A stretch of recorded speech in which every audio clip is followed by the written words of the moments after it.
Shavua Tov, Chodesh Tov Mevorach, Chodesh Kislev, le mois de Kislev. Kislev, c'est la résonance de Kesalim, les reins. Il est marqué un des versets dans les psaumes de David Amelech, Alav Shalom, Vayasimu Belohim Kislev. Le peuple d'Israël a posé en Hachem, c'est-à-dire l'Éternel, dans sa magnificence, dans la tribu de Elohim, le pouvoir des pouvoirs, la puissance nécessaire, urgente, vitale du monde. Ce nom domine la création, domine les êtres, domine chacun particulièrement, et de lui, ce nom, son là, on extrait le mot Bina. Bina, cela veut dire la troisième partie de l'intelligence de l'âme qu'un homme peut, s'il mérite, par des actions, des bonnes actions, par la purification, la Kedusha de Bina. Kedusha de Bina, ça veut dire la construction. Je parle de cela parce que on dira dans le chanson de Hanka, Bene Bina, les enfants de la Bina. Les enfants, c'est les Hashmonaïm. Ils sont les enfants de la Bina. Qu'est-ce que ça veut dire? Que la notion, ils sont les enfants de la Bina. Ils ne sont pas les enfants de la Hokma. Ils ne sont pas les enfants du Hased. Non. Ils ont atteint le niveau d'intelligence 3, qui est Bina. La Kedusha de la Bina. Je vais m'atteler à expliquer ça aujourd'hui dans ce cours. Ce mois de Hanouka, où va se produire donc la lumière de Hanouka, c'est pas seulement, il ne faut pas attendre seulement le 25 qui se lève.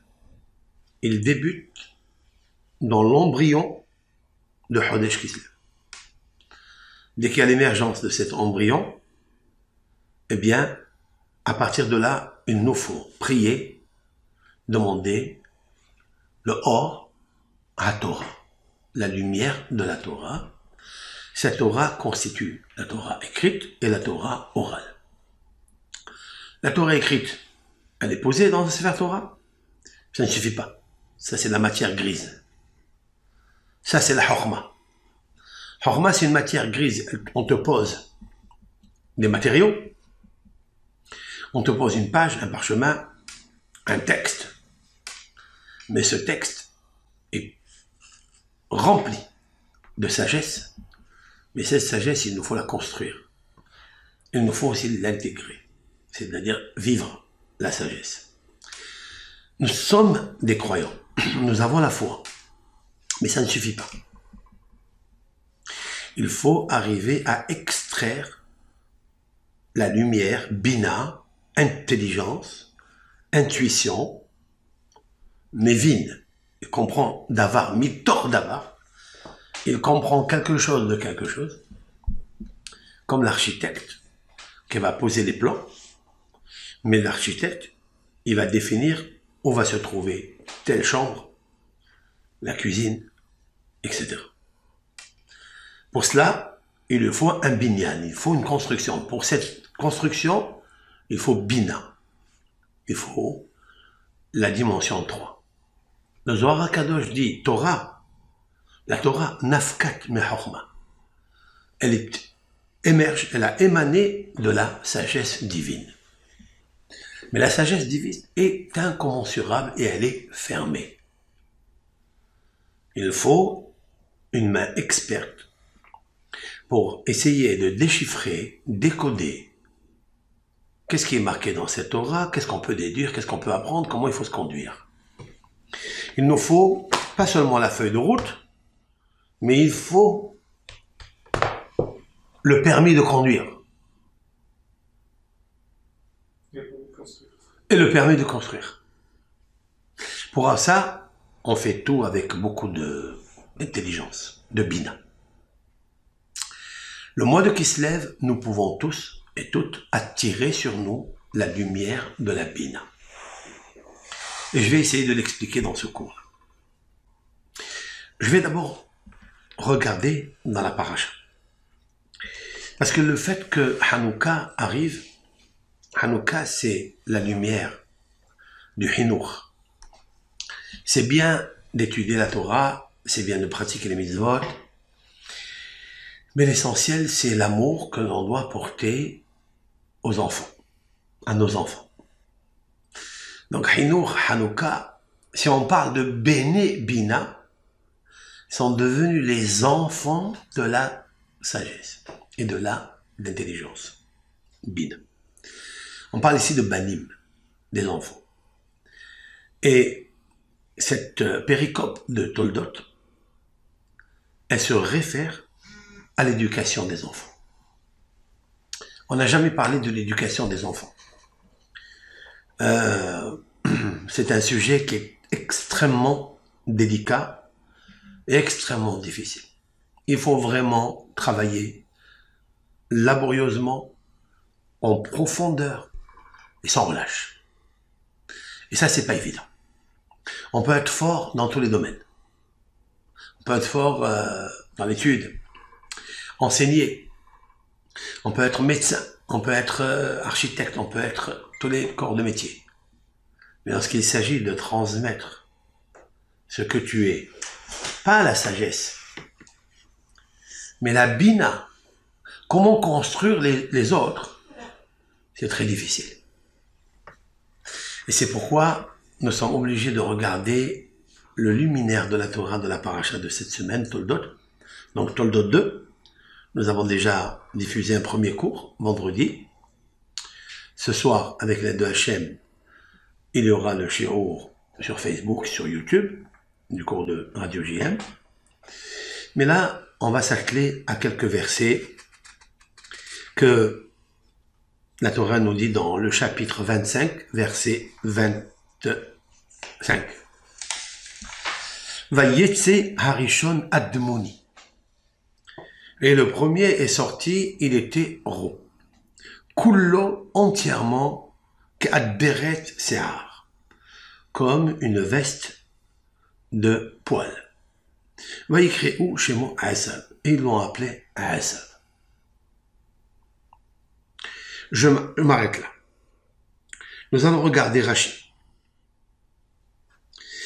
Admoni, qu'est-ce qu'il dit Rashi dans Admoni? Siman hu sheyeh shofer damim. C'est un signe qu'il va être verseur de sang. Et Rashi en français, il dit rouge. Vous avez vu? Rouge. Rouge. Rashi, il y a 900 ans, 1000 ans. Il nous parle du français d'aujourd'hui. Rouge. Rouge, c'est rouge. Roux. Belaz. Ça veut dire quoi? Ça veut dire on sait déjà, d'ores et déjà, à sa naissance, que le fait qu'il est sorti rouge, ça va être un verseur de sang. On lui attribue, avant qu'il ait un Yetzerara, et c'est là, ça c'est incompréhensible. La Torah nous attribue, les sages expliquent, que cet homme-là, Esav, sera un homme criminel, verseur de sang. C'est vrai? Mais est-ce que j'ai ici mentionné verseur de sang, cela veut dire quoi? Criminel? C'est marqué ici, Horek Nefashot? C'est pas marqué. C'est marqué, Shofer Damim. Il versera du sang.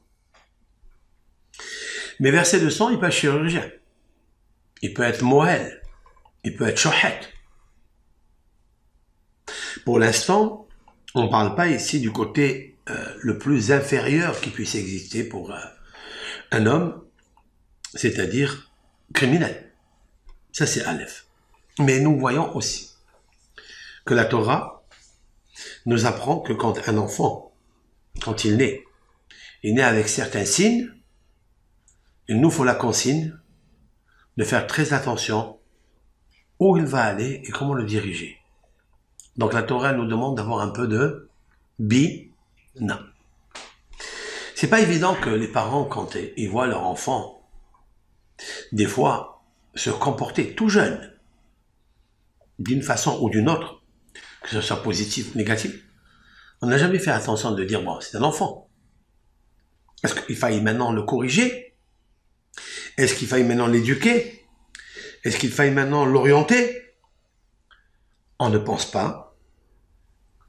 Ça, c'est primo. Secondo, c'est une grande erreur qu'on ne pense pas. Et troisièmement, c'est que nous n'avons pas, même si on se rend compte de ça, nous n'avons pas l'intelligence pour le construire, pour lui donner les atouts, et cela pour la simple raison, parce que nous ne les avons pas nous-mêmes. Donc, il est nécessaire de savoir et de connaître qui tu es. Quand toi, tu sais qui tu es, et même grand, tu es âgé, à plus forte raison quand tu es jeune, un jeune marié, il faut que tu saches quelles sont les intelligences de sainteté qui habitent en toi. Nous avons déjà parlé de certains cours de l'initiation à la mystique juive pour connaître les 4 niveaux de l'intelligence de la Kedusha qu'une personne a.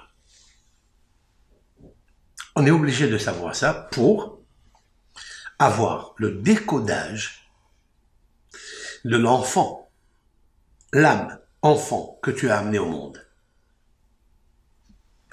D'où je sais tout ça. Ici, Vayetze Arishon Admoni, la Torah met en exergue, et le premier est sorti Admoni, rouge, Kulo ke aderet se'ar. Il est entièrement une veste, une cape de poil. Et qu'est-ce que ça fait, ça? S'il est entièrement poil, eh bien, ils ont compris qu'il était Adir, c'est-à-dire qu'il était fort. Aderet vient du mot Adir. C'est quoi Adir? Puissant. Pourquoi il est puissant? Parce qu'il y a un deuxième signe, c'est-à-dire le se'ar, le poil. Jusqu'à là, c'est un phénomène d'une grossesse et d'un accouchement assez bizarre.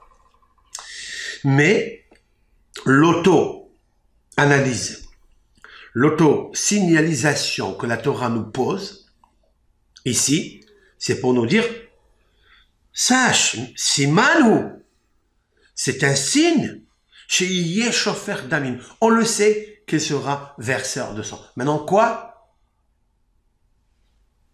C'est pas dit qu'il est criminel, du tout. En fait, si on veut élargir ce sujet, il nous faut aller dans les paroles du Talmud, la Torah orale, c'est-à-dire la lumière de la Torah. La Torah orale s'appelle Bina. La Torah écrite s'appelle Chokhmah. Bina, c'est ce que nos sages dans le traité talmudique, au nombre de 36, pas plus, pas moins, traité talmudique explicité, c'est-à-dire décodé, défriché, il y a 36. Dans le traité Shabbat, dans la page 156, comme la valeur numérique Yosef, la beauté et de l'intelligence, c'est un code et un siman que je vous donne pour vous rappeler, parce qu'il n'est pas par hasard que nos sages ont pointé le numéro 156 dans ce traité talmudique qui nous parle de quoi? Y a-t-il une prédestination astrale, un déterminisme du Mazal ou pas?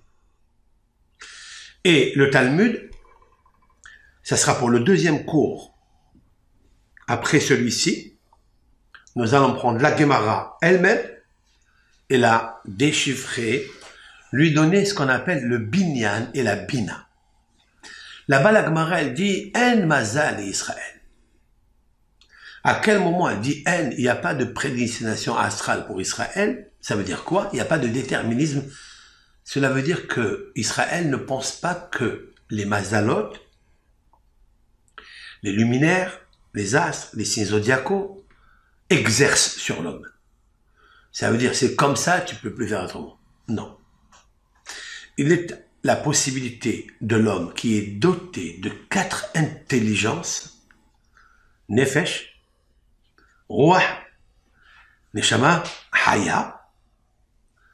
Yehida, c'est la cinquième, on n'en parle pas tellement, elle est dissimulée, elle est tellement hautement séparée de l'homme.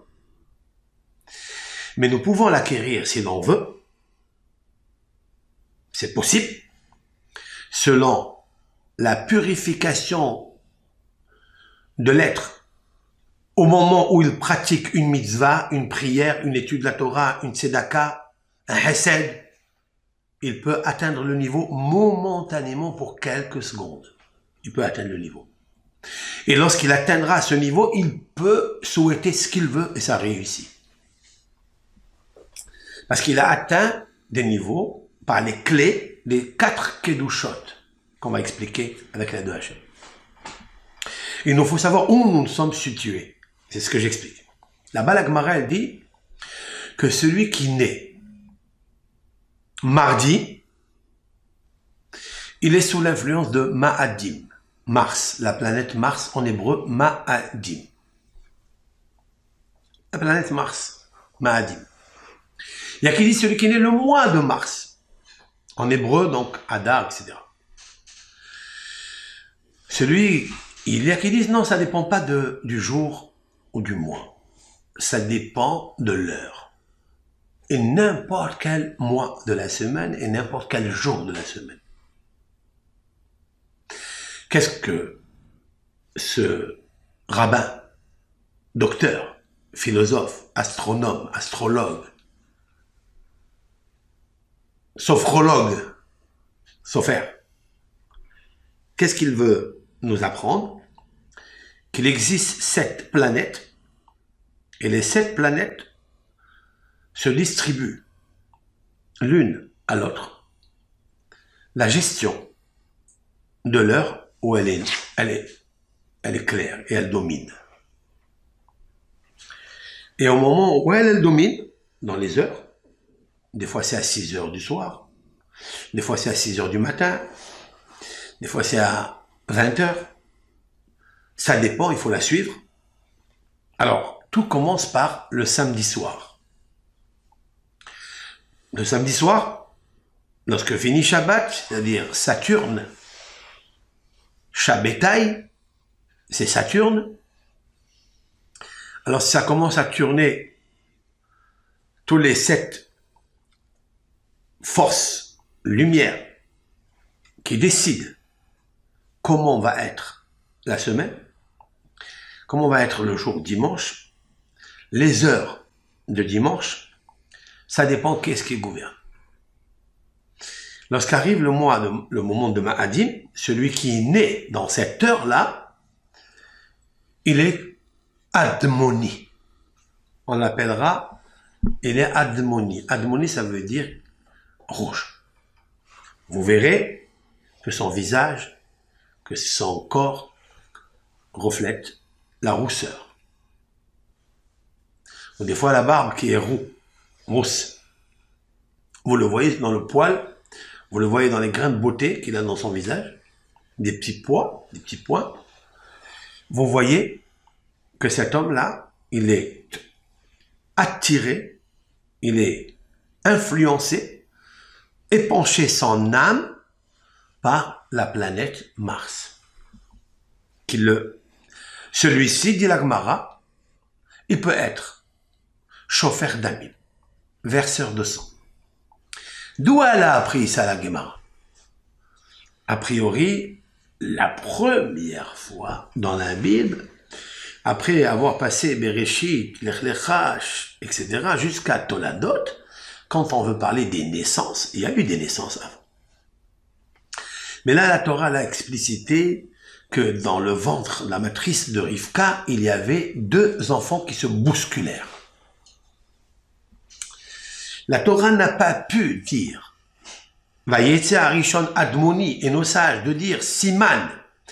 C'est un signe de rousseur, de rougeur, c'est-à-dire de verseur de sang rouge.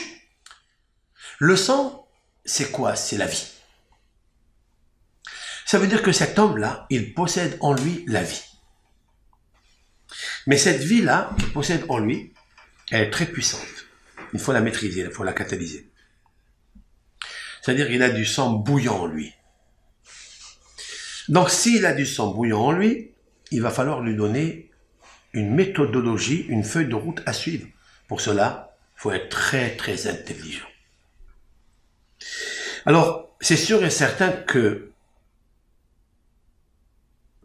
à l'intérieur du ventre, déjà, il a commencé un petit peu à se bousculer. Je l'ai dit vendredi.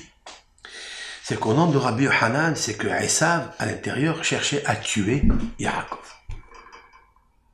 D'où le sait Rabbi Yohanan que Esav cherchait à tuer Yaakov? Rabbi Yohanan, ça n'est pas n'importe qui, c'est l'auteur du Talmud de Jérusalem. Pour avoir accession au Talmud de Jérusalem, il faut d'abord étudier le Talmud babylonien. Et il est tellement complexe, c'est tellement beau, tellement magnifique. Yaft Elohim de Yafet. La Torah orale du Talmud de Jérusalem, elle est puissante parce que c'est un Talmud qui est étudié en Eretz Israël. Et la lumière d'Eretz Israël, elle est la plus haute lumière qui est extraite de la Bina du Shechet Yemei Bereshit. La Talmud de Babylonie, c'est pour nous. C'est-à-dire, c'est une lumière qui est tellement grande, forte, puissante. Son éclairage est tendre. Nous, les êtres humains, nous pouvons recevoir cette lumière. Mais celle du Talmud de Jérusalem, elle est très très difficile. C'est pourquoi Rabbi Zera, un des maîtres du Talmud, Rabbi Zera, il a fait 100 jeûnes, c'est-à-dire tous les jours, il a jeûné avant de rentrer en Eretz Israël. Mais pourquoi? Il dit pour oublier le Talmud de Babylonie, pour oublier. Alors le Gaon Ben Ish Hai demande à ce qu'un maître qui s'est peiné toute sa vie pour avoir la connaissance du Talmud et des connaissances de la sagesse de la Torah, il fait un jeûne pour oublier la Torah. C'est possible? La réponse est non. Pas oublier la Torah elle-même, mais oublier la méthodologie, comment on apprend la Torah. Et qu'est-ce que ça veut dire? Ça veut dire que le Talmud babylonien, il y a des écorces dedans. Il y a des parasites dedans. Je m'explique. Il explique le Ben Ish Hai. Lorsque vous prenez le Talmud, le cheminement intellectuel, vous trouverez une référence. Cette référence, nous cherchons d'où on l'a tirée. La Bible, le Midrash, etc.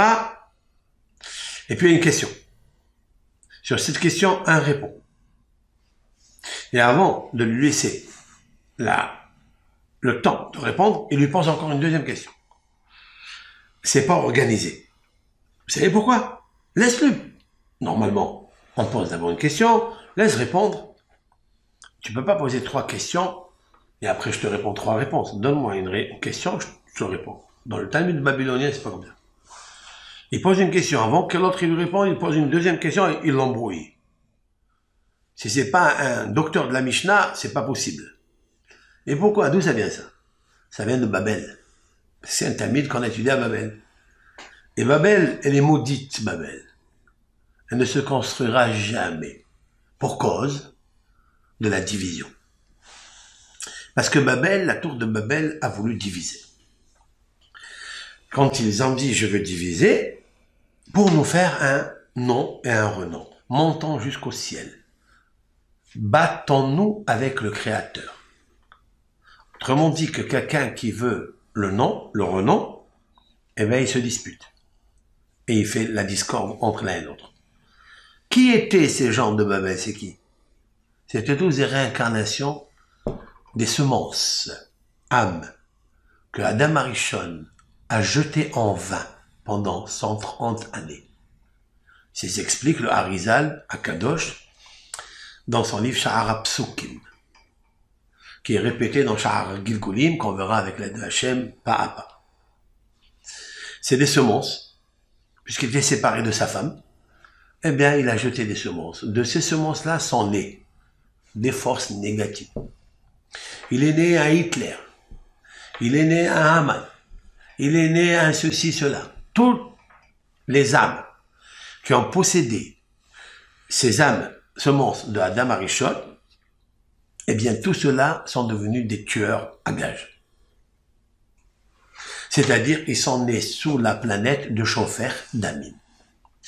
Parce qu'on ne peut pas s'imaginer que la perte de la semence, c'est vraiment celui qui tue. Pas un, deux, trois. C'est des milliers de lumières.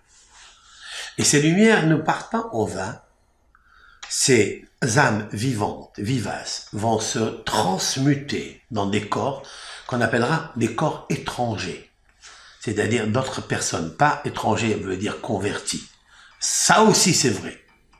Mais des corps étrangers qui porteront le nom de tels, avec lesquels un jour, l'un et l'autre se rencontreront comme si le déjà vécu, ensemble, et des fois c'est peut-être un mariage qui se construit grâce à ces âmes transmutées, qui aujourd'hui se rencontrent, se solidifient, se marient et procréent à leur tour pour réparer et embellir les semences jadis perdues. Et c'est pourquoi, dans cette paracha, il vient Rabbi Yochanan, qui est l'auteur du Talmud de Jérusalem, mais qui est tellement cité dans le Talmud de Babylonie. Il n'est pas une page, je dis presque. Je n'ai pas la connaissance du tout le Talmud. Mais il n'est pas une page où on ne cite pas le nom de Rabbi Yochanan. Pourquoi? Parce que la lumière de Jérusalem, plus exactement, Rabbi Yochanan habitait à Tibériade. Et à Tibériade, il y a là-bas le Kinneret. Et dans le Kinneret, il y a Be'er Myriam, le puits de Myriam. Le puits qui a accompagné le peuple d'Israël pendant 40 ans grâce à Myriam, se trouve dans le Kinneret. Et cela, on l'a appris de qui? De notre maître, Rabbi Chaim Vital. Rabbi Chaim Vital, le disciple intime, la plume de notre maître, l'ange, Rabbi Yitzhak Luria Ashkenazi, qui s'intitule, qui se nomme Arizal. Ari, c'est la lumière de... Ari, c'est Ori. Ari, c'est Ari, c'est-à-dire Arié, le lion. Le lion, il a une lumière. Il est jaune, comme l'or, or. Il est en même temps puissant, comme le Hari. Il lui a dit, le Rabbi Chaim Vital a demandé à son maître, il lui a dit, Rav, tu m'enseignes des choses extraordinaires, tu veux que j'écrive tout ce que tu possèdes comme connaissance, ce que Eliyahu Hanavi t'a enseigné, mais tu sais très bien que je ne comprends pas tout. Si je ne comprends pas le tout, si je comprends à peu près, je ne peux pas retransmettre et écrire. Donc si je ne peux pas transmettre, je ne peux pas le transmettre. Il me faut comprendre tout, Rav, il faut. Et le Harizal, il lui donne des conseils, fais comme ça. Étudie la Torah avec joie. Ne sois pas triste. Fais la tfila avec la kavana chez les mains. Demande à Kadosh Baruch Hu de te donner une âme qui s'appelle Haya. Haïm, parce qu'il s'appelle Haïm. Donne-moi Haya. Haya, c'est la vivace. 4e position. Elle s'appelle Neshama Denshama. D'accord? C'est l'âme de l'âme. Ça veut dire que nous avons une âme, mais il y a une âme qui est juste une couverture, un écrin sur l'âme qui est l'essentiel, le cœur de l'âme. Il faut que tu arrives, Haïm, il faut que tu arrives à cette vie, Nefesh, Roi, Neshama, Neshama, l'Inshama, c'est Haya. Et Haya, il faut que tu sois Elohim, Haïm, il faut que tu sois vivace, Haïm. Et pour ça, il faut que ta tfila, elle soit Haïm, qu'elle soit vivante. Comme Hayot HaKodesh. Hayot HaKodesh, ce sont une des qualités d'âme. Ange, il y en a 10. Maïmonide les a cités dans Sefer Hamada. Il y en a 10 qualités d'ange. Et celle qui est Hayot HaKodesh, elle est puissante. Puissante. Elle est vivante. Le Ratson, il est puissant parce qu'elle touche le Keter, elle touche la couronne de Dieu. Il lui a dit, si tu veux. Ça n'a pas réussi. Il a essayé. Il lui dit, pas, j'arrive pas. Il a dit, oui, parce que tu sais, un jour, tu as manqué de respect à ton père. Il dit, moi, comment? Oui, ton père, il était assis dans une table, il étudiait la Torah. Et quand il est parti, tu étais jeune, tu savais pas. Qu'est-ce que tu as fait? Tu as pris la chaise. Tu t'es pas assis à la place de ton père, à sa place fixe. Mais tu as pris la chaise, tu l'as pris à ta place, à toi. Tu as étudié, tu étais tellement approfondi dans l'étude, tu t'es endormi. Et tu as laissé la chaise là-bas après. Lorsque ton père est venu pour étudier, il n'a pas trouvé la chaise. Et il a compris que c'était toi. Il avait une petite exigence à ton égard, mais il ne te l'a pas dit. C'était infime. C'était très, très, très, très fin. Mais il ne te l'a pas dit. À cause de ça, tu as le Aleph et le Bet à l'envers. Sur ton front, normalement, le Aleph, il vient avant le Bet. C'est Av. Av, c'est père. Toi, tu as Bo. Bet, Aleph. C'est à l'envers. À l'envers, c'est en désordre. Parce que tu as désordonné la place de ton père.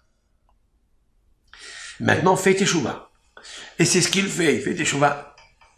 Quand Arizal, il a vu, dit, le Rabbi Haim Vital, quand il a vu que finalement, j'étais assoiffé de la connaissance de la mystique juive et que je ne pouvais pas accéder, étant donné que mon écrin, c'est-à-dire mon corps, désirait encore le monde, les honneurs. Alors, mais mon âme était tellement assoiffée pour arriver à Haya, comme Haïm, eh bien, il m'a amené à Tibériade. Nous avons loué un petit bateau, une petite barque. C'est moi qui ai, comment on appelle ça? Pagayé. Hein? Pagayé. Pagayé? Bon, peu importe, pagayé. J'ai ramé, c'est mieux. J'ai ramé. Et on est arrivé à un endroit. Il m'a pris un seau, un verre, il a rempli de l'eau. Il m'a dit, tiens, bois cette eau-là. Quand j'ai bu cette eau, mon cerveau, les neurones, avec des milliards de connexions, se sont ouverts. J'ai commencé à comprendre les choses magnifiquement bien. Je voyais la lumière et je la touchais des yeux. Chaque fois que je prenais un livre du Zohar, c'était clair. Voilà ce que raconte Rabbi Haim Vital. Ça veut dire que le puits de Myriam, c'est Be'er Maïm Haïm. Encore une fois, on a besoin des matriarches, on a besoin de Myriam pour le Be'er. Pour avoir la... Be'er, c'est quoi Be'er? C'est le puits, c'est vrai? Mais Be'er, c'est pas un puits, c'est bord, un puits. Le Be'er, c'est la source. Pour connaître la source et boire de la source de la Torah, qui s'appelle Bina, c'est-à-dire pour expliquer aux autres, on a besoin du Be'er. Be'er, en fait, en d'autres mots, c'est Bi'our. Bi'our, c'est explication, clarification. Dans le mot Bi'our, il y a le mot Be'or. Or, il y a dedans la lumière. Pour obtenir le Or, qui est le Or à Bina, Or à Torah, il faut le Be'er de Myriam. Pourquoi? Parce que Myriam, elle a attendu son frère, Moshe, lorsqu'il était dans le berceau, sur l'eau tumultueuse. Elle a attendu, c'est grâce à elle que Moshe Rabbeinu est resté vivant. Puisqu'elle lui a dit à Batia, je vais aller t'amener une sage femme qui va l'allaiter, etc. Grâce à ça, tu as attendu devant l'eau.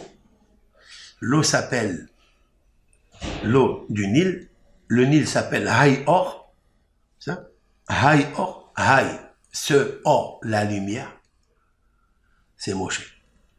Comme elle a sauvé Moshe, elle a mérité de nourrir et d'étancher la soif du peuple d'Israël dans un désert aride, sans eau, grâce à Myriam.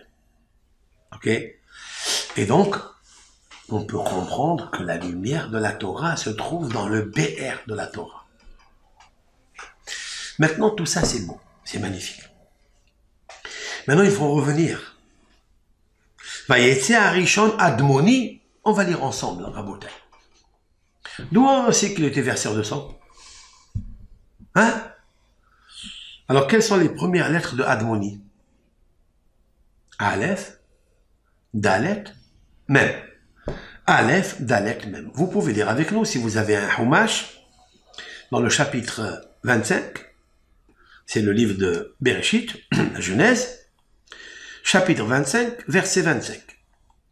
Vayetze Arishon Admoni. Et le premier est sorti rouge.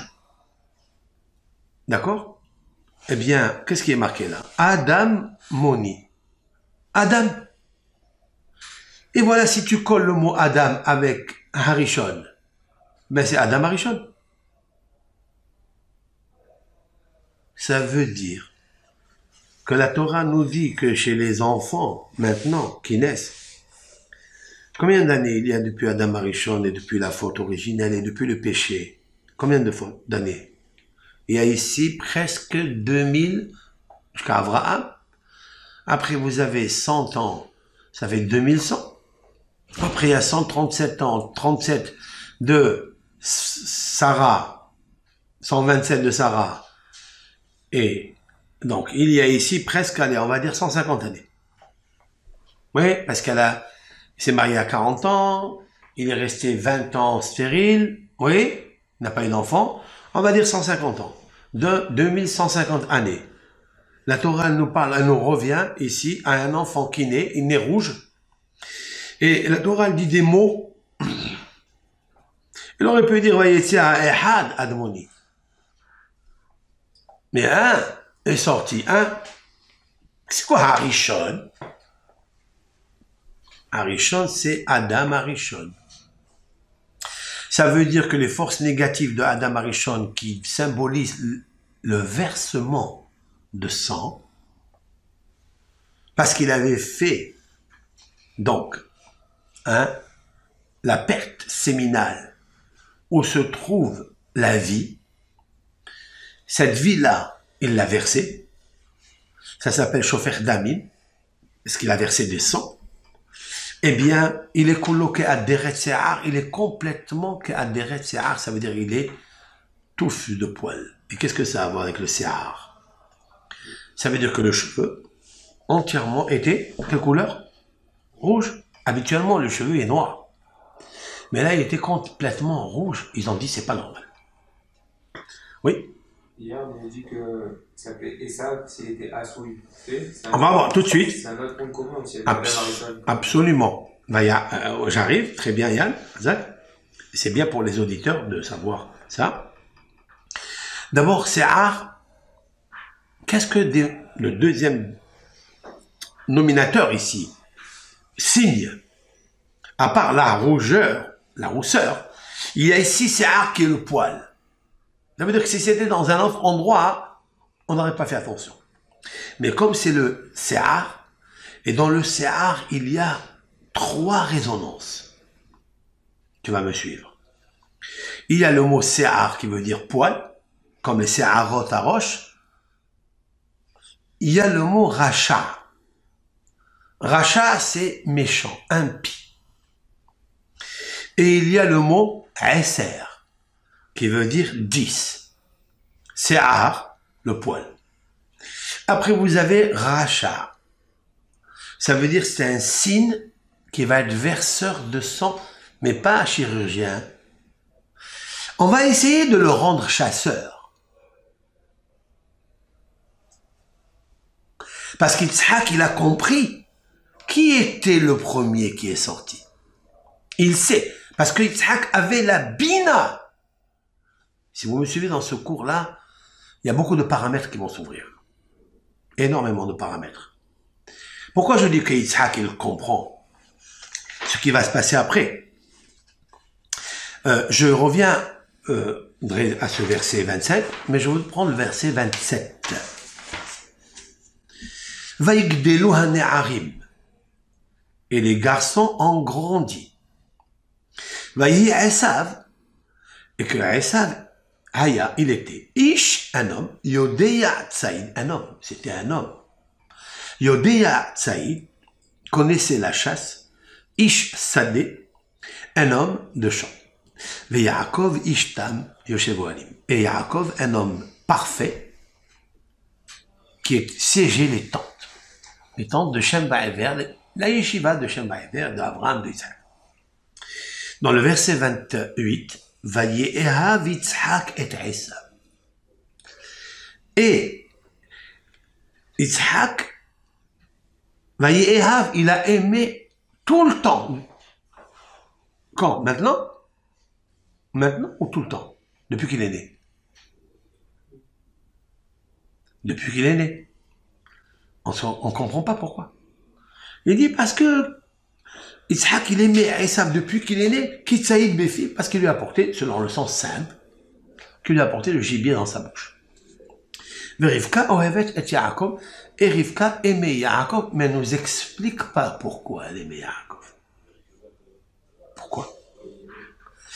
Et ce qui m'étonne le plus, et c'est le commentateur, comment est-ce possible, alors que la Torah, quand elle termine, dans le verset 27, elle nous parle de l'intégrité de Yaakov qui est siégé les tentes de l'étude de la Torah, c'est la perfection. Ça veut dire que ici, Yoshev Ohalim, c'est quoi Ohalim? Les tentes. Alors on dit que les tentes, c'est des tentes de Shem Ba'ever. Mais je pourrais expliquer avec l'aide de Hachem que les Ohalim, les tentes, c'est la Torah écrite et la Torah orale.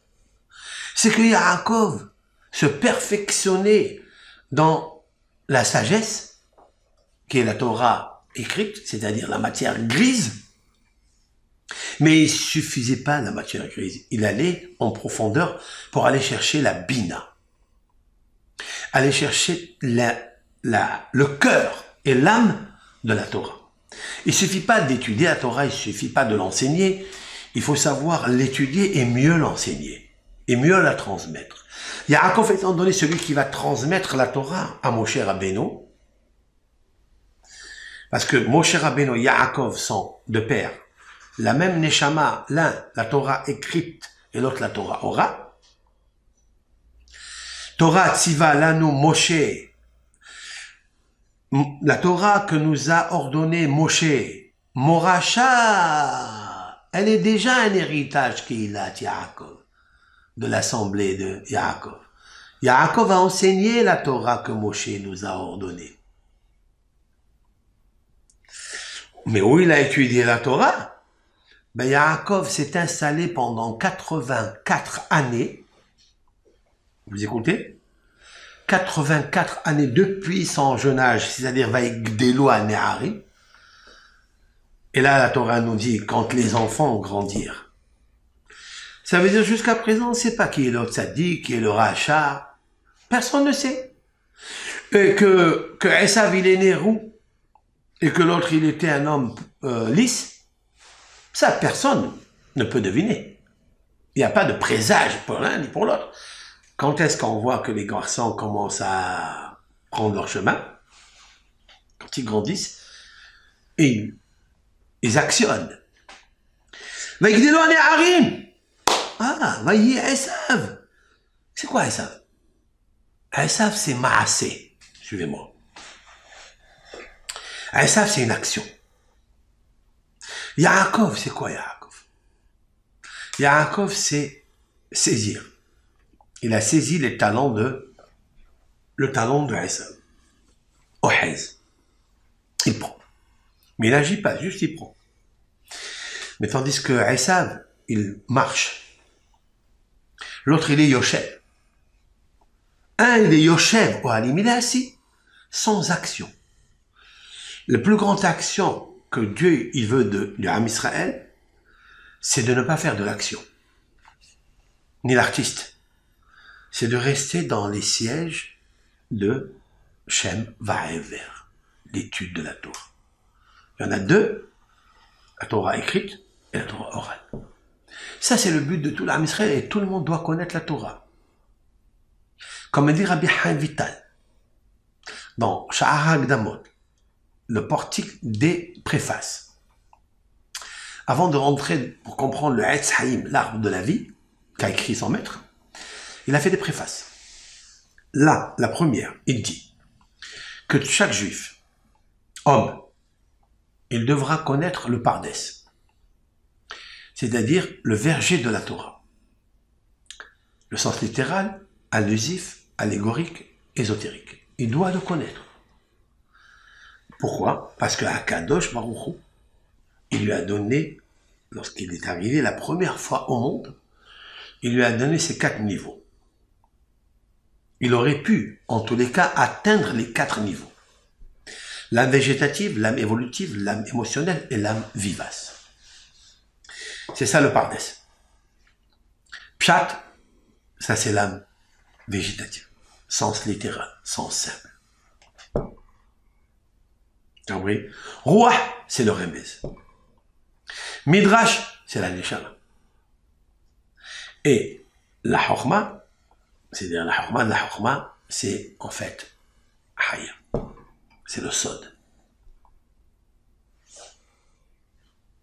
Parce que dans le sod, quand tu rentres, tu pénètres le secret de ce verger après avoir consommé le sens simple, le sens allusif, le sens allégorique, midrashique. Tu peux boire du vin. Quand tu te saoules par le vin de la Torah, tu rentres dans un monde qui n'est pas un monde terrestre. C'est un monde magnifique. Et là, tu vis. Mais il faut toujours rester accroché aux 3 niveaux premiers. Pas t'envoler, sortir du corps. Il faut rester toujours avec le corps. C'est ce que j'ai expliqué. Sous Kof Mamash, il faut avoir d'abord un support. Où poser ton texte? Ne prétexte pas. Sois près du texte. Toujours. Et c'est ça que la Torah vient nous dire ici. On ne sait pas ce qui se passe dans le ventre de Rivka. Parce que Rivka, c'est marqué Vaïtrot, c'est soit Banim Bekirba. Et les enfants se bousculaient Bekirba, à l'intérieur de l'eau. On peut demander pourquoi Bébitna, pourquoi pas Bébitna, comme c'est marqué après dans ses entrailles, dans son Rehem, dans sa matrice. Pourquoi Bekirba? Parce que Kirba, c'est l'anagramme du mot Rivka. Rivka, Kirba, ça veut dire en fait c'est la maman à l'intérieur d'elle que se pose le problème.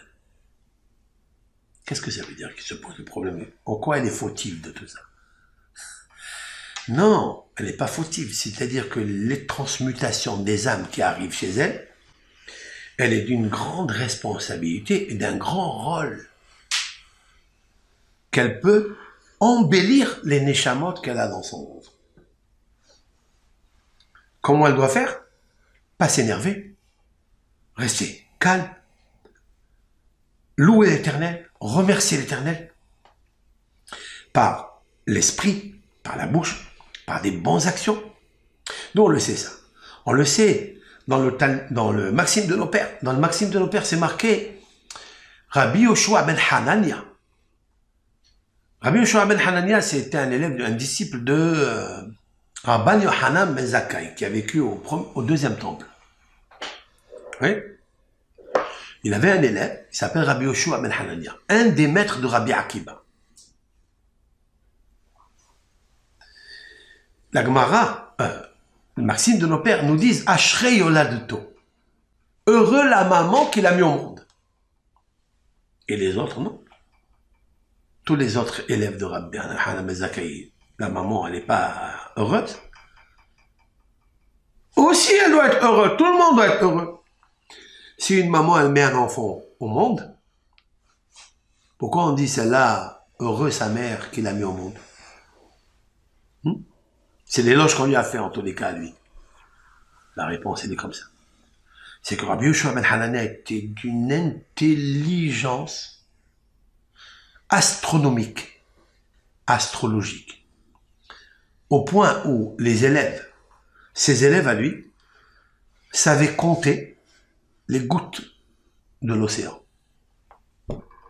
Les gouttes, combien de gouttes d'eau il y a dans l'océan, il savait le compter. par des permutations, des tsiroufim, du nom HaKodesh de la Torah. Alors, qui était cet homme-là? Qu'est-ce qu'il était, lui? Il était forgeron. Il était pauvre. Comme la Gemara dans le traité Baba Metzia a dit, Mikotle betecha nika ki pahmi atta. Rabban Gamliel dit à son propos quand il vient lui rendre visite après s'être disputé en Torah avec lui, il est venu lui demander pardon. Et quand on rentre dans sa maison, il voit que les murs sont noirs. Alors il dit, ah, du visage des murs de ta maison, je sais que tu es un forgeron. Travaille le charbon. Donc ils sont sales les murs. Mais il y a des codes ici, des choses magnifiques. Pahmi. Pahmi, c'est celui qui est Pahmi. Pah, c'est Menafeyah. Menafeyah souffle. Là, le souffleur. Pour chauffer le charbon et le faire vivre, quoi. Qu'est-ce qu'il lui dit, une chose pareille? C'est ça la discussion qu'il y a entre Rabban Yohanan ben Zakkai à propos de Rabbi Yoshua ben Hanania. Il avait une sagesse. C'est que lui, il arrivait avec le souffleur, hein, à allumer les autres. Mais pourquoi il est arrivé à allumer les autres? Parce qu'il était chaud à l'intérieur de lui. Et pourquoi il était chaud? Parce que sa mère, elle le prenait dans le berceau, dans la poussette, et elle l'a amené au Beth Midrash. Depuis qu'il était petit, il est né. À 8 jours après le Brit Mila, elle l'a amené, elle se mettait dans la Ezrat Nashim, dans la salle des femmes, elle mettait son bébé pour qu'il écoute toutes les paroles de Chachamim. C'est la seule qui a fait une chose pareille. On dit, s'il a acquis autant de sagesse, c'est parce que sa mère, Ashrei Yonato, qu'est-ce que je vois de là? Que la mère, qui est intelligente, elle surveille le bébé quand il est dans le ventre. Et elle surveille quand il naît. C'est là où elle commence à devenir la bina, la construction de l'enfant. C'est un rôle très, très, très, très impressionnant et très délicat pour une femme. Rivka, tous les enfants qui se disputent en elle, en Rivka, en son nom, parce que Rivka, c'est la résonance de la dispute à l'intérieur de nous. Mais qui est bas, tu comprends? Et c'est pour ça qu'elle est stérile pendant 20 ans. Parce qu'elle n'a pas encore catalysé le bébé qui va venir en elle. Toutes les femmes stériles, il faut savoir que Hakadosh Baruch Hu, il a fait en sorte que, certes, mais il a donné la possibilité du temps pour qu'une femme se parfaite. Elle se perfectionne. Et lorsqu'une maman se perfectionne avant d'être maman, le bébé qui arrive au monde, il est toujours un éclairage pour le monde. Il faut le savoir, ça. Que ça soit dans les chanteurs, dans les artistes, vous remarquez que les couples, la maman qui a supporté, qui a subi, mais qui s'est pas cassée, qui s'est pas brisée, qui a continué à espérer et à réfléchir comment construire par la création de l'imaginative, comment on va construire son fils qui va venir au monde. Il n'est pas là encore, il n'y a rien. On l'a vu chez Sarah, on l'a vu chez Rivka, on va la voir chez Rachel, et on l'a vu chez Hannah. Toutes ces grandes femmes, c'était des femmes qui ont eu que des illustres enfants. Mais comment? Parce qu'elles n'ont pas laissé venir une âme n'importe laquelle. Elles se sont auto-travaillées, observées, le savoir, pour observer l'extérieur, qui va être le fils qui va sortir de moi, lorsque j'observe l'auto-observation de mon intérieur. Quelle est l'âme que je possède? Est-ce qu'une âme végétative, comme toutes les personnes, hommes, femmes, qui peuvent avoir, donc les bébés qui sortent au début, ils ne sont pas tellement forts, tellement d'éclairage. C'est qu'il y a une souffrance à l'intérieur d'elle. Grâce à cette souffrance, Hachem Yitbarach, il va se rapprocher d'elle. Et elle va tirer du nom de Dieu, Yud, Ke, Vav, Ke. De quelle lettre va-t-elle tirer la Kedusha de l'intelligence de l'âme? Si elle le tire du He, qui est derrière, c'est-à-dire le Yud, Ke, Vav, Ke, le dernier, ça sera une âme végétative, qui est intelligente, mais matérielle. Il aimera le matériel. Énormément le matériel. Si c'est du Vav, il sera un enfant évolutif. Rouah, beaucoup d'esprit. Beaucoup de communication. Le souffle de la communication sera... Pourquoi? Parce qu'elle, elle a préparé la parole. Au lieu de s'insurger, elle a modifié la mauvaise parole en bonne parole, et elle a catalysé et elle l'a élevé. Parce qu'elle a chanté à Dieu, elle a pris les Tehillim, elle a pris la Torah, elle a parlé aux pauvres, elle a consolidé les autres. Alors Dieu lui donne un enfant de Rouah. Et si elle est celle qui est émotionnelle, c'est-à-dire le désir de la restreinte, elle a parlé à Hachem. Et elle s'est purifiée dans la tfila, dans la prière, qui est aujourd'hui l'essence même de l'âme. Et de la connexion avec Akadosh Baruch Hu, elle reçoit une neshama grandiose. Cela prend des fois 1 an, 2 ans, 3 ans. Cela prend chez Rivka 20 ans. Lorsque tu gardes 20 ans, j'ai expliqué que 20 c'est Yud. Parce que Yud, c'est Yud Vav Dalet. Oui? Yud Vav Dalet, c'est la valeur numérique 20. Yud c'est 10, Vav c'est 6, Dalet c'est 4, 4, 6 et 10 ça fait 20. Ça veut dire quoi? Elle a pris la Neshama de la lettre Yud, Ke, Vav, Ke, autrement dit, Neshama de Neshama. La Neshama de Neshama, qui est Neshama de Neshama? C'est 2 personnes qui sont arrivées au monde. C'est Yaakov et Esav. Et la preuve, c'est que Esav, ce n'est pas n'importe qui. Va alors, Vayehav Yitzhak et Esav, oui. C'est vrai que Yaakov, il est Ishtam Yoshev Alim, c'est quelqu'un qui est assis, il a l'intelligence tranquille. Mais il a compris que chez Yaakov, il y avait une âme, mais qui n'est pas encore assez puissante pour sortir dans le monde et sacraliser ce monde matériel. Parce qu'il nous faut agir sur la matérialité pour la sacraliser, pour l'élever, pour la faire monter un peu plus vers les hauteurs. Comme on prend un animal, on l'égorge et on pense à le faire monter comme holocauste à Dieu sans qu'il y ait une arrière-pensée de dire je veux le manger en dehors de Jérusalem ou en dehors de Beth Amikdash ou bien avec un sakin, avec un couteau qui est pagoum, écorché, etc. Tous ces écorchements doivent être supprimés pendant l'investissement de la mitzvah. D'accord? C'est quoi Esav? Maaseh. Parce que nous sommes dans le monde de l'action. Et qu'ils sortent rouges. Voyez, c'est Harishon, Adam Moni. Adam, Harishon. Harishon, Adam. Waouh! Ça veut dire que la Torah vient comprendre que c'est un homme qui peut arranger tout l'historique négatif de Adam Harishon. C'est pour ça que Yitzhak, il a aimé Esav. Alors, comment on l'a appelé? On va écrire où chez moi Esav? Pourquoi? Parce que d'abord, la Torah, elle a dit qu'il est rouge, ok? On vient de le dire.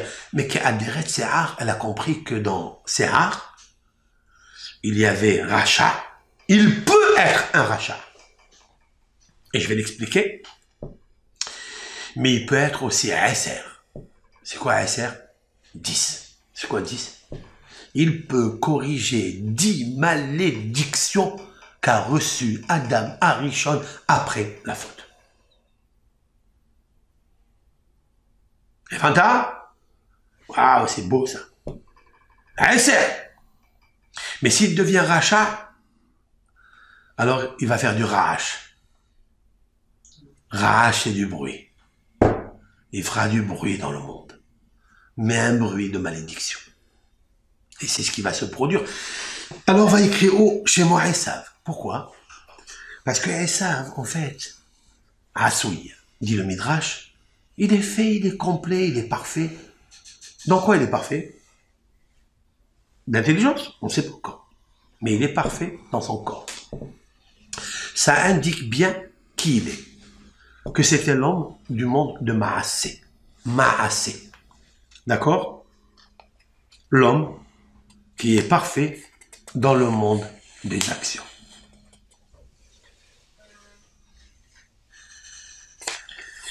Et la preuve, écoutez ça.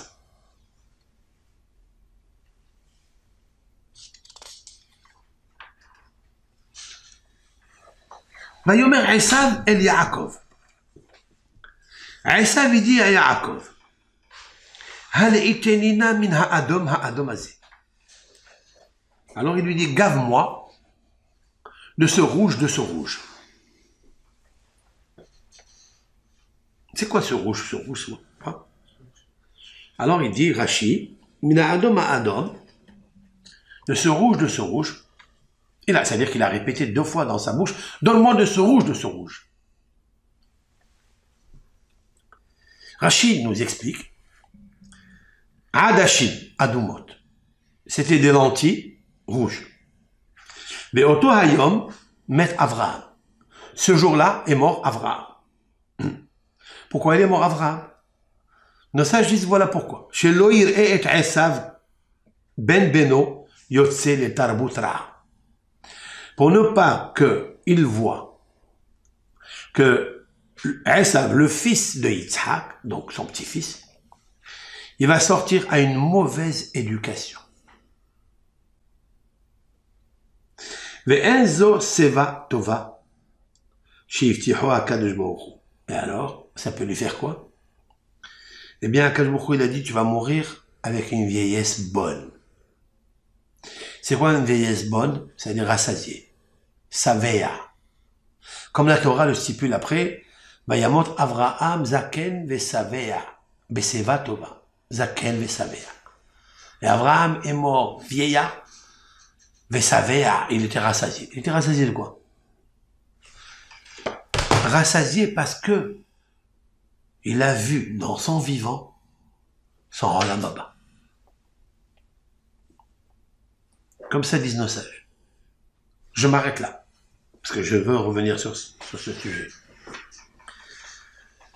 Et Avraham est mort, Zaken, Beseva Tova, Zaken Vesavea. Une bonne vieillesse. S'il avait vu Esav sortir à une mauvaise éducation, qu'il était pilleur, chasseur, coureur, tueur, oui, il n'aurait pas eu une Seva Tova, une vieillesse bonne. Elle aurait été mauvaise. Pourquoi? Parce qu'il voit son petit-fils. Et alors, quel est le... Pourquoi ça va gêner tellement Abraham? Mais plus que ça. C'est quoi Vesavea? Seva Tova, c'est une bonne vieillesse. Mais c'est quoi Savea? Pourquoi la Torah nous a dit que rassasié? Rassasié de quoi? Disent nos sages, dans le Midrash, que l'Éternel, il lui a montré le Olam Haba. Jamais une personne au monde, même le plus grand des prophètes, ne peut avoir ce mérite. Que de son vivant, on lui montre, dans la lumière de sa Neshama, c'est-à-dire que Avraham Avinu a atteint un niveau tellement haut de Yehida. Yehida, ça veut dire le 5e niveau, comme les 5 lettres de Avraham. Il aurait pu obtenir que 4 niveaux d'intelligence, parce qu'il s'appelait Avram. Mais grâce à la lettre He, c'est l'ouverture, on lui a ouvert les portes du ciel pour voir tout ce qu'un homme ne peut pas voir, qu'un ange, que Dieu peut voir. Alors il est savea, alors il est rassasié, parce qu'autrement dit, est-ce qu'il existe un homme ici dans ce monde, avec tous les biens qu'il a, avec tout le bonheur qu'il a, on peut dire qu'il est rassasié? Ce monde-là ne rassasie personne. Et d'où je le sais ça? que ce monde ne rassasie pas. Abraham Avinu, c'est la Torah a marqué un mot. Un mot n'est pas celui qu'on dit, ah, j'ai fini de manger, je me suis rassasié, ouf. Voilà, j'ai fait une affaire, j'ai gagné tant, ça m'a rassasié. Personne au monde ne peut sortir une chose pareille de sa bouche. Ça serait un mensonge, ou bien un imbécile. Parce que le rassasiement ne se fait pas avec les choses matérielles. Il ne peut s'acquérir qu'avec la spiritualité. Et la spiritualité, elle a des niveaux. C'est le 5e niveau de Abraham avec 5 lettres. Avec la lettre E, l'ouverture de tous les mondes. Donc je sais qu'un homme, il peut pas dire je suis Savéa dans ce monde. Parce qu'il est marqué un verset dans les proverbes du roi Salomon. Toujours, je fais référence. Michelet. Le roi Shlomo dit, Vegam hanefesh lo timale. Et même l'âme, elle ne se remplira pas. Se remplir de quoi? Le Midrash nous dit, dans le Midrash Kohelet, Vegam hanefesh lo timale. Et l'âme ne se remplit pas, ne se rassasie pas. Machalema davar domé. Exemple, parabole, à quoi ça ressemble? Les Héroni, c'est-à-dire un villageois, ou bien quelqu'un qui habite la ville, Shera'a bat Melech, qui a vu la fille du roi, belle, riche, unique, Verotse l'Issaota, et il a eu envie de se marier avec elle. Il est allé la voir. Il lui a dit, écoute, moi je suis pas né au palais. Je suis pas d'une dynastie royale. Mais j'habite la ville. Je n'ai pas de moyens, mais je suis prêt à tout faire pour te combler. Pour te rassasier. Marie-toi avec moi. Est-ce qu'elle voudra? Elle n'a pas besoin de lui. Elle voudra pas, tu sais pourquoi? Parce qu'elle est la fille du roi. Quand on est la fille du roi, il ne manque rien, on est rassasié. Tu vas pas venir, toi, qui es villageois, et tu vas me combler à moi. C'est pas possible. Il dit, nos sages disent, ça c'est la parabole, quel est le satellite? Le satellite, c'est que le corps humain, c'est le villageois. On lui donne ici du bonheur, on lui donne aussi des plaisirs, des désirs dans ce monde. Mais avec tous ces désirs-là, il ne peut pas combler la fille du roi qui habite en lui. C'est l'âme de Dieu, du roi, Akadosh Baruch Hu. Il ne peut pas la combler. Parce qu'elle est d'une émanation tellement spirituelle, tellement vie, sans parasite. Alors, tu ne peux pas la rassasier. Le gamma nefesh, l'otimale. L'âme, qui est le nefesh, tu ne peux pas la combler.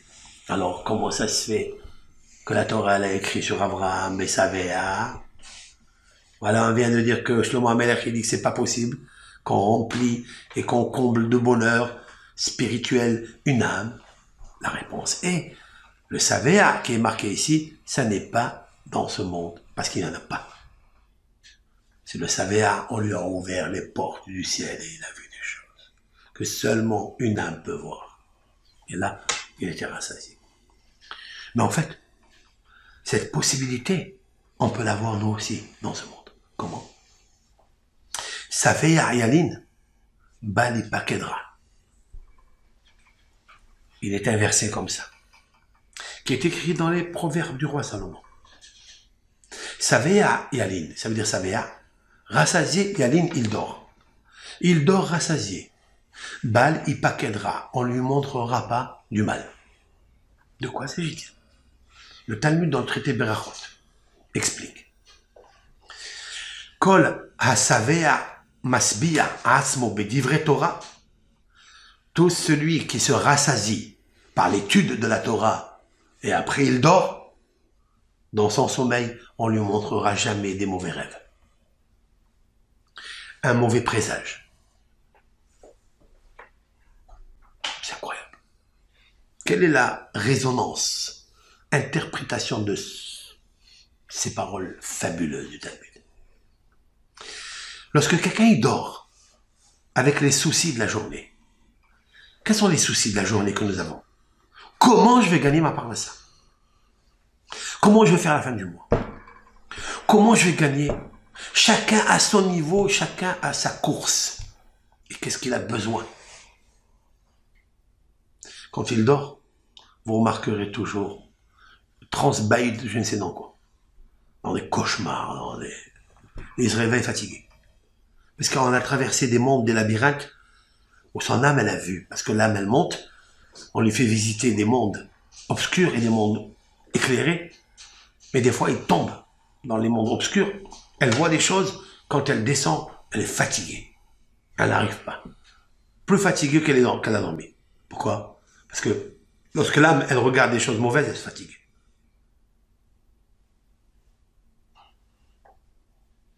Elle s'angoisse. Quand elle s'angoisse, elle a peur. Quand elle a peur, elle fait un cauchemar. Mais si quelqu'un, il se rassasie de Torah, quelqu'un, il prend un shiur, il sait pas lire. Il prend une vidéo d'un cours d'arabe, il la met comme ça devant dans son oreille, il dort avec. Il se rassasie de paroles de Torah. Son âme, elle est heureuse, tu l'as comblé. Savea Yalid. Tu as comblé de rassasiement, de bonheur, de lumière ton âme.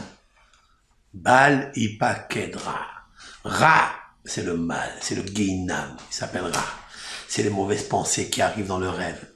Bal ipakedra. Jamais on vient lui raconter des choses dans le rêve qui sont mauvaises. Bisrout ma, bisrout ato. Yitzhak, quand il a vu que Esav, il était Adam Arishon, dans le sens qu'il est venu réparer les fautes de Adam Arishon, et parmi eux même le meurtre, c'est celui-là. Immédiatement, il a essayé de catalyser son fils. Et il lui dit, s'il te plaît, va, malgré que lui, Esav, Avraham Avinu, il meurt. Mais lui, il est rouge. Donc il cherche le rouge. Il ne peut chercher que le rouge. C'est pour ça qu'il dit min ha'adam ha'adam. C'est quoi deux fois? Min ha'adam ha'adam. Il faut lire. On peut lire. Il y a place pour lire. La Torah nous laisse des textes ambigus, mais tellement clairs. Tu peux lire min ha'adam de ce rouge, mais pourquoi répéter deux fois le rouge? Si ce n'est que lui, il était rouge. Et s'il était rouge, c'est min ha'adam ha'rishon. Donc il lui dit, s'il te plaît, donne-moi ça. Et mais ton grand-père est mort. Avraham est mort. Mais si Avraham est mort, c'est parce que tu dois te rappeler que Adam Arishon, il a apporté la mort dans le monde. S'il a apporté la mort dans le monde, alors corrige-la. Qu'est-ce qu'il lui dit? Yaakov. S'il te plaît, si tu me vends, tu as le droit d'aînesse aujourd'hui. Mais Yomer Esav. Et Esav dit, voici de toute façon, je vais mourir. Ça veut dire Ani Holech Lamut. C'est quoi Ani Holech? C'est de Holech. Il va, je vais mourir. Ça veut dire. Ça veut dire que depuis ma naissance, un homme quand il naît, il commence déjà à mourir. C'est vrai? Tu sais? Eh oui. Parce qu'il y a le processus. Non, pas le processus. Ça veut dire que tu as 1 heure déjà que tu as perdu. 2 heures, 3 heures. Donc tu laisses derrière toi 2 heures qui sont mortes. Il faut ça, il nous a appris à Esav quelque chose d'extraordinaire. Je vais dans la mort. Dès que je commence à faire les premiers pas, ça veut dire je quitte le monde, quoi. Je quitte la vie. Je quitte le vaisseau spatial de la mer, la matrice, la Neshama qui est en haut. Je la quitte. Mais la mal, Zéli Bechora. Et pourquoi avoir le droit d'aînesse? Faire quoi avec? T'as pas compris quelque chose ici. T'as pas compris que la Bechora, c'est la Neshama que Hachem Yitbarach t'a donné pour te corriger. Tu es en train de la délaisser. Autrement dit que Esav est plus grand que Yaakov. C'est vrai. La preuve que dans le ventre de sa mère, il a déjà du Yitzhara. Quand sa mère, elle passe devant l'église ou quand elle passe devant les idolâtres, il courait, il poussait sa mère pour sortir. Demande de Maharal de Prague. Il dit, c'est quoi ça? Que depuis déjà, à l'intérieur, il y a du Yitzhara. Ça veut dire qu'il a une attirance. Alors il demande s'il a une attirance, quelle est la faute de Esav? Quelle est la faute de Esav? Il est né comme ça.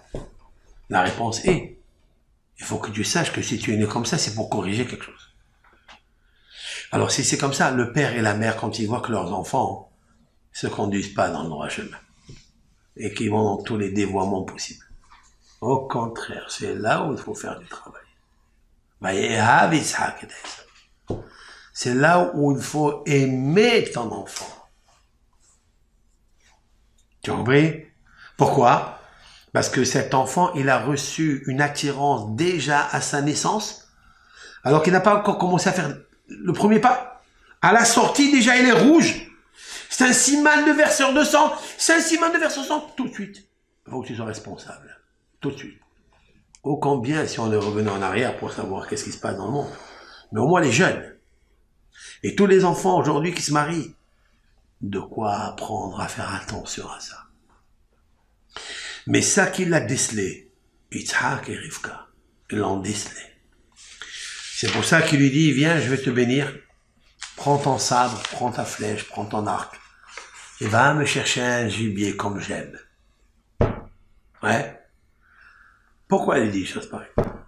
Tu reçois Abraham, mais d'abord tu m'apportes la chasse. Pourquoi il lui manque à Yaakov, pardon, à Yitzhak, il lui manque des troupeaux? Il n'a pas assez de gibier chez lui à la maison?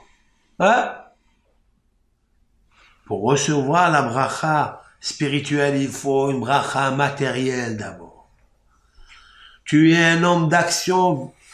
Il lui dit, et ça, je reviens au texte parce qu'il est tellement fort ce texte. C'est dans le Chichi, hein? C'est dans la 6e montée. Il est marqué là-bas.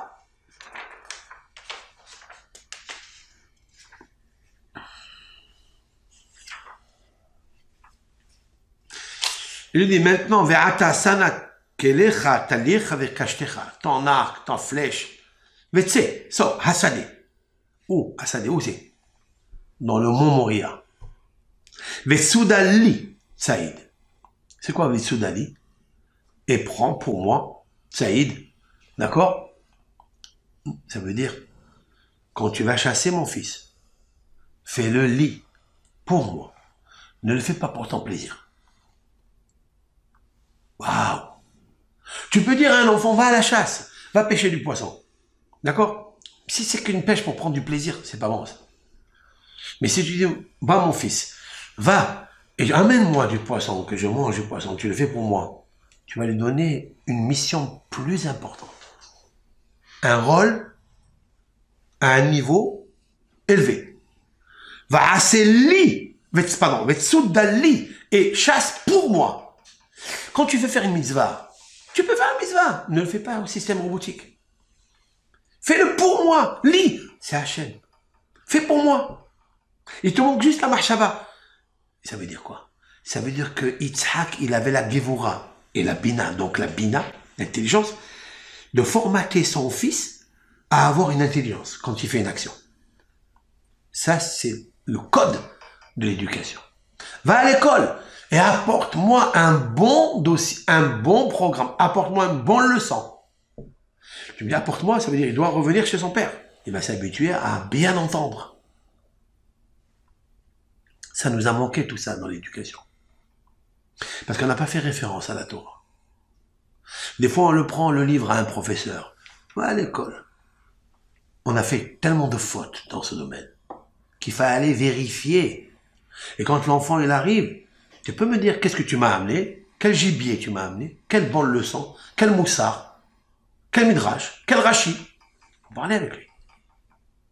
Et après, il lui dit, va assez li mat'amim. Il dit pas, va assez mat'amim. Et fais-moi des bons plats. Ka'asher ahavti. Comme j'aime. Ve'havi ali ve'ochela. Combien de lits il y a ici? Assez li, tsudali, havi ali. 3 fois le mot lit dans une action, c'est la même. Il peut lui dire, va, apporte-moi, comme ça, va, chasse du gibier, apporte-le, et fais-le-moi, fais pour moi, 3 fois le mot lit. Ça veut dire, quand tu vas à la chasse, maintenant, quand tu vas aller, pense à moi. Quand tu vas l'attraper, pense à moi.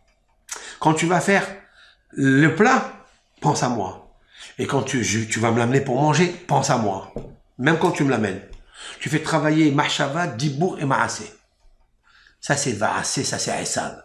Parce que Esav c'est le monde du Ma'asé. Va'asé li mat'amim. Fais pour moi. Ha. Heureusement qu'il arrive qu'à. Vous savez qu'est-ce que ça veut dire s'il avait reçu la bénédiction du Alam Abba? Le spirituel, c'est Esav avait reçu ça. Où serait Yaakov? Ishtam, pas tam intègre, tam naïf, il serait. Il n'aurait pas sorti les douches Shevatim, il serait sorti de Esav. Mais hélas, Yaakov était très intelligent. Parce qu'il lui a dit, lorsqu'il lui a vendu le droit d'aînesse, il lui a dit, mais la mazeli bechora. La mazeli bechora. Mais la ma bechora. Zé. Valeur numérique 12. Li, pour moi. Les 12 enfants, ils vont être pour moi. Ils vont pas être pour moi. Ça sera pour le Bechor, c'est Yaakov Avinu. Ça, c'est la Chokhmah de la Torah. Il dit, il peut pas lui donner à son frère. Parce que, il sait même pas pourquoi on donne des Hadashim. Pourquoi on donne des lentilles pendant la mort de quelqu'un. Pourquoi on mange des lentilles? Rachid dit parce qu'ils sont ronds. Ok. Et ils n'ont pas de bouche. Parce que l'endeuillé n'a pas de bouche. Il ne peut pas parler. Il ne peut pas étudier la Torah. Quelqu'un qui ne peut pas étudier la Torah, il n'a pas de bouche. Tiens. Comme ça, il dit Rachid. Autrement, le Yamouche, c'est faire la Torah. Zemi picha. Comme dit le psaume. Pas le psaume. C'est pas dans le psaume. C'est dans Yoshua Aleph. C'est Yoshua qui a dit que la Torah ne doit pas bouger de ta bouche.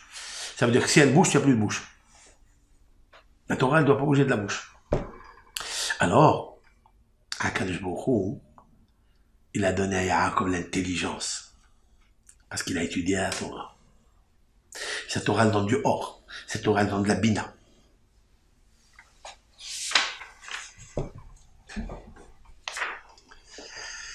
On va s'arrêter là.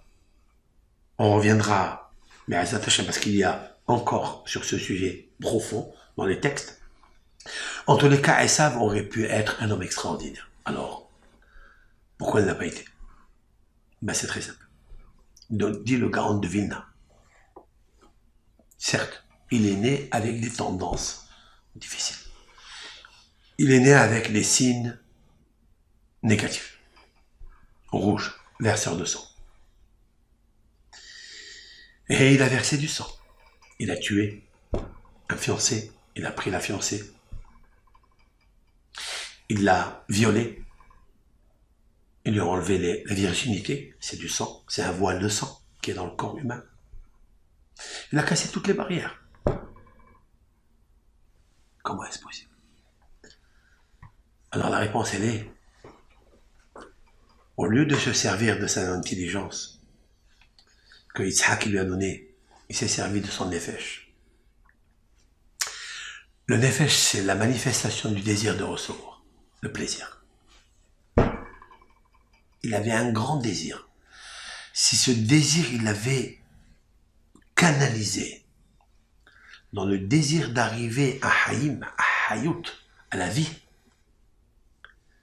ça, il l'a pas voulu. Parce qu'il a dit, voilà, je vais mourir. Il a parlé de la mort. Mourir, c'est tuer la vie. Donc, tu vis plus. Donc, c'est pas du plaisir. Donc, c'est pas du désir. T'as tout perdu. Il va essayer de se rattraper. Mais il ne pourra pas. Ça serait trop loin, trop tard.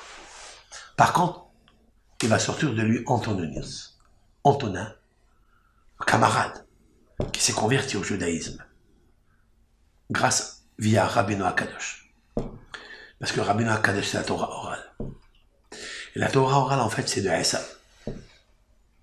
La Torah orale, c'est le monde de l'action.